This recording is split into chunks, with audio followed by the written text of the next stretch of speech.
jiki. Allah ta'ala ya biya ka. A cikin wa'azinka baran ƙara da wasu misali guda biyu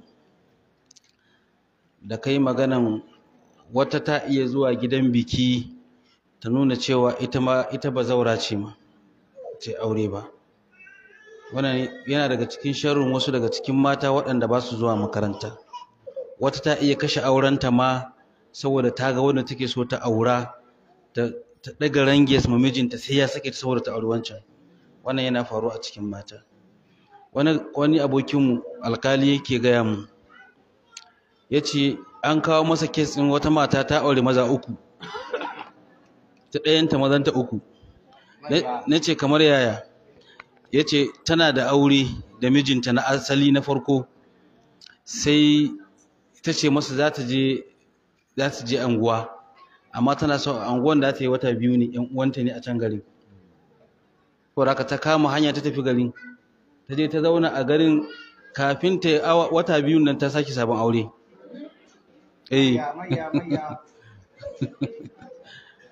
Daga gurin bayan sun zauna da mijin, ba ta ce za ta yi wata biyu ba ne wa mijin farko, to a wata ɗayan farko sai ta yi aure. Saboda haka a wata, ai biki sani ba, yanzu mata suna da waliyai mazauna kawai masu zaman kansu ne, duk wanda ta gara masu je ɗaura mata aure kawai. Shikenan ta ita ce ma miji na biyu, akwai gari kaza na ƴan uwanta ne, ya kamata tana so ta je ta gaishe su.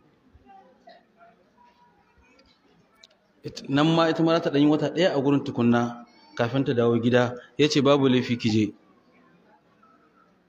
Da ta je wannan garin ma ta sake sabon aure. Wallahi ta sabon aure. Tana yin sabon aure a gurin, ta cika wata guda, ba ta yi wata biyu ba kenan mijin farko. Sai ta ce to za ta je ta gaida iyayenta a garin su. Za ta koma gida kenan. Tana komawa gida sai mijin ya ce to ai ya kamata tunda muka yi aure ban ga iyayenki ba, kaza ya kamata in gansu. Saboda haka bayan da ta tafi tukunna ya ce to bari je shi ma. Shine da ya je yake tambaya a garin, yana tambayan gidan su wance ne, matansa ne. Ya aka yi matanka? Ce mata ne, mun yi aure da ita, ai ba ku sani ba ne. Sai aka ce to ai kaji. To nan ne sai mijinta na asali na farko shine sai ya taso. Sai aka gano kuma miji na biyu tukunna shine kuma na uku na ƙarshe. Wannan a wajen mata, wallahi wasu a wajen mata mai aukuwa ne, mai sauki ne. Nan ne shine suka ce to bari mu kai ta kotu saboda a koya mata hankali. Mu dai mun haƙura mun bar mu na farko, amma saboda a koyar da hankali gobe ba za ta ƙara ba, shine aka kawo ta kotun. Misali na farko. Na biyu, ustaz ne ya je neman aure, ya ce akramakallah na ga yanka ina so.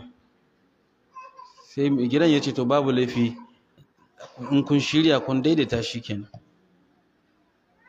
amma ni ba na son hiran yamma, ba na son kaza, ba na son na kaza. Ka shigo gida ka abin nan, ka dinga hiranka.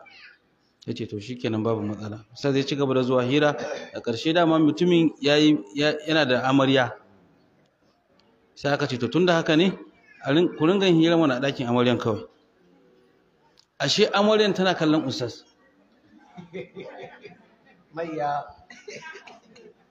Wallahi tana kallon sa.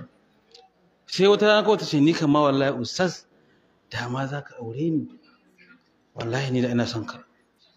Ya ce ya zan yi aure ki bayan kina kifin mamana ne, ina neman yanki. Ta ce ni wallahi na san inda zan yi. Kin san inda zaki? Ta ce wallahi na san. Ya ce to ni ma ina san.